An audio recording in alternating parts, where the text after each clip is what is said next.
Hello guys, मेरे YouTube channel में आपका स्वागत है। मेरा नाम मनमोहन मिश्रा। तो आज मैं आपको इस वीडियो में Invesco India multi cap fund का रिव्यू करके बताने वाला हूं। तो वीडियो बहुत डिटेल में होगा। मैं आपको इसमें एक्सेल शीट में फंडामेंटल एनालिसिस करके दिखाऊंगा और मैं लास्ट में आपको कंक्लूजन में ये भी बताऊंगा कि आपको इसमें इन्वेस्टमेंट करना चाहिए, नहीं करना चाहिए, और अगर आपको इसमें इन्वेस्टमेंट करना चाहिए तो कितने साल तक करना चाहिए। तो मेरे चैनल को सब्सक्राइब जरूर कर दीजिएगा। मैं ऐसे वीडियो लाता रहता हूँ। चलिए शुरू करते हैं। तो जैसे कि आप मेरे यहाँ पे स्क्रीन पे देख पा रहे होंगे, Invesco India multi cap fund. इससे अगर आप लॉन्च ऑन डेट देखें तो 1 जनवरी 2013 है। मतलब इस फंड को अगर आप देखें तो 11.9 इयर्स होते हो चुके हैं लॉन्च होते होते।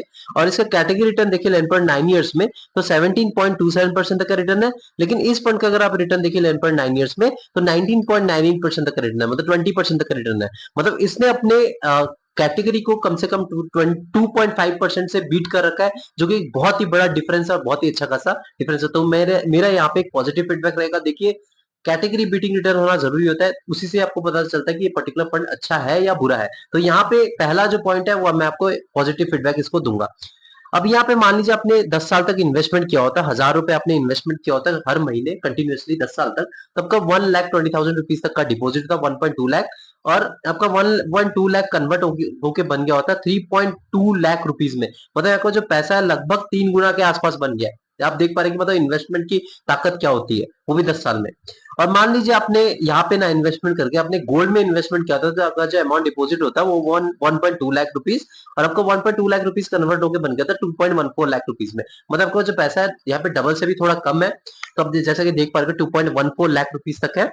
लेकिन फिर भी अगर आप एफडी का देखें तो एफडी का जो आपका जो 1.2 लाख रुपीज कन्वर्ट होकर बन गया होता है 1.74 लाख रुपीज। मतलब गोल्ड ने एफडी से बेटर रिटर्न दे रखा है, लेकिन जो इस पर्टिकुलर फंड ने गोल्ड से भी अच्छा खासा रिटर्न दे रखा है। मतलब डबल से भी आप देख पा रहे हैं कि ट्रिपल के आसपास रिटर्न दे रखा है। मतलब 3 गुना आपको वैसे से उसके आसपास ही दे रखा है।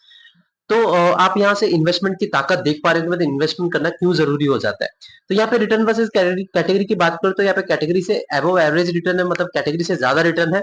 और यहाँ पे रिस्क वर्सेस कैटेगरी की बात करें तो रिस्क अबव एवरेज है। तो यहाँ पे रिस्क थोड़ा ज्यादा क्यों है, यहाँ पे आप थोड़ा नीचे हमें पता चलेगा कि ज्यादा के मतलब अबव एवरेज, मतलब आप यहाँ पे मान सकते हैं, आसपास ही मान सकते हैं, एवरेज के आसपास। तो यहाँ पे risk versus category risk and return को अगर आप देखें रेशियो, तो यहाँ पे अगर आप देखें तो बीटा इसका 0.91 है इस पर्टिकुलर फंड का। लेकिन कैटेगरी देखिए तो 0.91 है। तो देख पा रहे कि मतलब जो बीटा है आपको बताता है कि बीटा क्या बताता है आपको, validity with respect to its benchmark. जी हाँ, आपको यहाँ पे वॉलिडिटी पता चलता है तो यहाँ पे 1 से नीचे होना जरूरी हो जाता है। तो यहाँ पे अगर आप देखें तो दोनों का जो मतलब कैटेगरी का देखें और इस पर्टिकुलर फंड का, दोनों को बराबर है। और रिटर्न आपको ज्यादा दे रखा है इस पर्टिकुलर फंड ने, 2.5% से बीट कर रखा है 2.5%। तो बहुत ही ज्यादा है वो। मैं आपको बता रहा हूँ लॉन्ग टर्म में अगर आप देखें वो भी 10 ईयर्स में।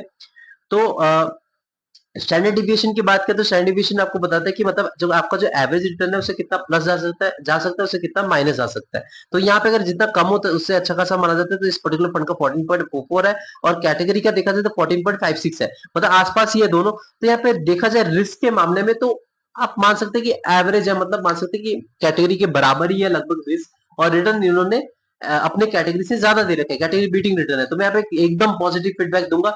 लेकिन हाँ, यहाँ पे बीटा जो है 1 से नीचे लेकिन 1 के आसपास ही आप मान सकते हैं। तो यहाँ पे आपको वॉलिटिलिटी डेफिनेटली देखने को मिलेगी। यहाँ पे रिस्क थोड़ा बहुत देखने को मिलेगा। वो क्यों है मैं आपको नीचे भी मार्केट कैपिटलाइजेशन में मैं आपको बताने वाला हूँ। तो यहाँ पे अगर मान लीजिए आपने यहाँ पे एसआईपी करना चाहते हैं तो 500 रुपए से कर सकते हैं, जो कि पॉजिटिव फीडबैक रहेगा। क्योंकि देखिए आजकल स्टूडेंट लोग भी इन्वेस्टमेंट करना चाहते हैं और 500 रुपए से कर सकते हैं। अब वन टाइम इन्वेस्टमेंट की बात करें, मान लीजिए आप इसमें लमसम करना चाहते हो, 1000 रुपए से लमसम कर सकते हैं, जो कि बहुत अच्छी बात है। और लॉक इन पीरियड की बात करते हैं, कोई भी लॉक इन पीरियड नहीं, कभी भी आपने इसमें इन्वेस्टमेंट कर लिया और कभी भी आपने यहाँ से एग्जिट मार लिया। तो यहाँ पे एम साइज की बात करें तो एम साइज इसका 3,962 करोड़ रुपीस तक का एम साइज है। तो देखा जाए, देखिए एम साइज बेसिकली अगर आप मान लीजिए आपका ज्यादा हो जाता है ना, तो उसमें क्या होता है कि फंड मैनेजर को मैनेजमेंट करने में दिक्कत दिक्कत आ जाती है। लेकिन अगर एम साइज कम होता है तो उसमें आपको भरोसा नहीं रहता, क्योंकि इस पर्टिकुलर फंड में ज्यादा इन लोग इन्वेस्टेड नहीं है, तभी इसका एम साइज कम है, क्योंकि इन्वेस्टमेंट ज्यादा नहीं हो रखा है। तो यहाँ पे अगर आप देखें तो 3,962 करोड़ रुपीज, मतलब 4,000 करोड़ रुपीज के अगर देखा जाए तो लॉन्ग टर्म, मतलब यहाँ पे अगर आप, मैं आपको एक चीज बता दूं, अगर आपका जो फंड 10 साल से लेकर 15 साल के बीच में है तो आपका एम साइज 10,000 करोड़ रुपीज से लेकर 30,000 करोड़ रुपीज के बीच में होना चाहिए। तो यहाँ पे 10 साल से ज्यादा है और 15 साल के बीच में है। तो देखा जाए तो यहाँ पे एम साइज थोड़ा कम है, मतलब लोगों का ज्यादा भरोसा इस पर्टिकुलर फंड में नहीं है। लेकिन फिर भी ठीक ठाक सा एम साइज है। एम साइज कम नहीं होना चाहिए, कम में क्या होता है कि भरोसा लोगों का कम वो कम है, तभी तो इस पर्टिकुलर फंड में ज्यादा इन्वेस्टेड नहीं है। तो एम साइज थोड़ा सा मैं नेगेटिव फीडबैक दूंगा। एम साइज यहाँ पे कम से कम 7,000 या 8,000 करोड़ रुपीस तक होता तो मैं थोड़ा बहुत ठीक ठाक बोलता, लेकिन एम साइज में थोड़ा सा, लेकिन फिर भी यहाँ पे ज्यादा इंपैक्ट नहीं पड़ता।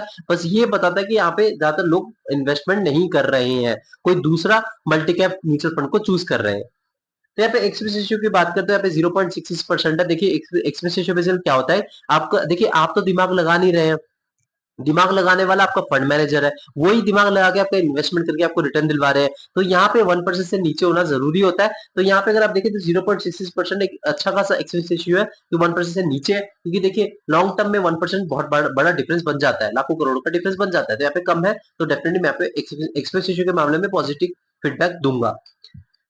टैक्स इन्फॉर्मेशन की बात करते हैं, यहाँ पे अगर मान लीजिए आपने एक साल से पहले एग्जिट मारा है तो आपको 20% तक का टैक्स देना पड़ेगा प्रॉफिट पे। अगर मान लीजिए आपने एक साल के बाद एग्जिट मारा तो आपको 12.5% तक का टैक्स देना पड़ेगा प्रॉफिट पे। अगर आप इंडियन इनकम टैक्स स्लैब में आते हैं तो तभी आप देंगे। और मान लीजिए आपने एक साल से पहले एग्जिट मार लिया तो आपको 1% तक का एग्जिट लोड देना पड़ेगा। और मान लीजिए आपने एक साल के बाद एग्जिट मारा तो आपको कोई भी एग्जिट लोड देने की जरूरत नहीं है। मार्केट कैपिटल की बात करें तो यहाँ पे सबसे मेन बात पे देखिए, यहाँ पे आपको पता चलता है रिस्क क्यों ज्यादा थोड़ा बन जाता है। यहाँ पे देखिए मिड कैप में यहाँ पे आप देखिए तो 33.04% तक एलोकेशन है, स्मॉल कैप में देखिए तो 32.94% तक एलोकेशन है, लार्ज कैप में देखिए तो 32.18% तक एलोकेशन है, और डेब्ट एंड अदर्स में 1.8% तक एलोकेशन है। तो देखा जाए तो इन्होंने एकदम बराबर का एलोकेशन दे रखा है।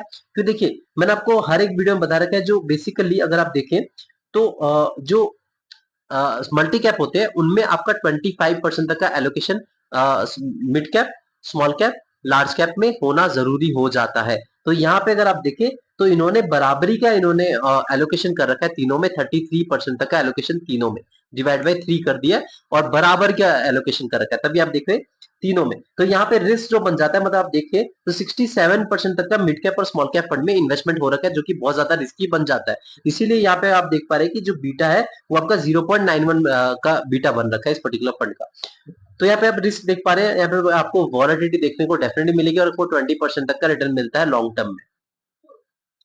तो यहाँ पे आप अगर सेक्टरल एलोकेशन की बात करें तो फाइनेंशियल सर्विसेज में 21.29% तक एलोकेशन है, इंडस्ट्रियल सेक्टर में 17.59% तक एलोकेशन है, कंज्यूमर साइकिल में इनका 15.35% तक एलोकेशन है, टेक्नोलॉजी सेक्टर में 13% तक का एलोकेशन है, हेल्थ केयर में 11.41% तक का एलोकेशन है, बेसिक मटेरियल्स में 8.31% तक का एलोकेशन है, कंज्यूमर डिफेंसिव में 7.91% तक का एलोकेशन है, रियल एस्टेट में 3.16% तक का एलोकेशन है, कम्युनिकेशन सर्विसेज में 2% तक का एलोकेशन है। देखिए एलोकेशन के मामले में बताऊं तो मैं एकदम बढ़िया है, मतलब इन्होंने प्रॉपर डाइवर्सिफाई कर रखा है। आप देख पा रहे हैं कि जो ऊपर के जो 5-6 सेक्टर्स है ना, financial services, industrials, consumer cycle, technology और हेल्थ केयर, अगर ये जो 5 सेक्टर्स है अगर अच्छा खासा परफॉर्मेंस देते हैं आपको ये पर्टिकुलर फंड अच्छा खासा रिटर्न देगा। तो डेफिनेटली इसके मामले में मैं पॉजिटिव फीडबैक दूंगा, सेक्टर एलोकेशन में कोई प्रॉब्लम नहीं है। फंड मैनेजर की बात करें तो यहाँ पे दो फंड मैनेजर है, एक है आपका अमित निगम, दूसरे है आपका धीमंत कोठारी। तो दोनों का अगर एक्सपीरियंस देखें तो अमित निगम का 4.18 इयर्स का एक्सपीरियंस है, धीमंत कोठारी का 6.60 इयर्स का एक्सपीरियंस है। तो देखा जाए एक्सपीरियंस के मामले में मैं दोनों को पॉजिटिव फीडबैक दूंगा। देखिए फंड मैनेजर एक्सपीरियंस होना जरूरी होता है, क्योंकि आप इनको रिसर्च करके ट्रैक कर सकते हैं कि हाँ इनकी स्ट्रेटेजी क्या रहती है, इन्होंने पास्ट में कैसे रिटर्न दिलवाए हैं, तो उस हिसाब से आपको भरोसा बन जाता है और आप इन्वेस्टमेंट कर सकते हैं। तो यहाँ पे मैं फंड मैनेजर को एक पॉजिटिव फीडबैक दूंगा, क्योंकि आप एक एक्सपीरियंस फंड मैनेजर्स है, इनमें मैनेजमेंट में कोई दिक्कत नहीं आएगी आपको। रेटिंग की बात करें तो इसको 4/5 रेटिंग मिलेगा। देखिए यहाँ पे मैं आपको बताऊं, नेगेटिविटी एक चीज है कि एम साइज थोड़ा कम है, एम साइज अगर थोड़ा ज्यादा होता अच्छा खासा होता, लेकिन यहाँ पे रिस्क जो है बराबर कैटेगरी के ले रखा है, और आपको रिटर्न भी कैटेगरी बीटिंग रिटर्न है। तो डेफिनेटली एक पॉजिटिव फीडबैक रहेगा इसके लिए।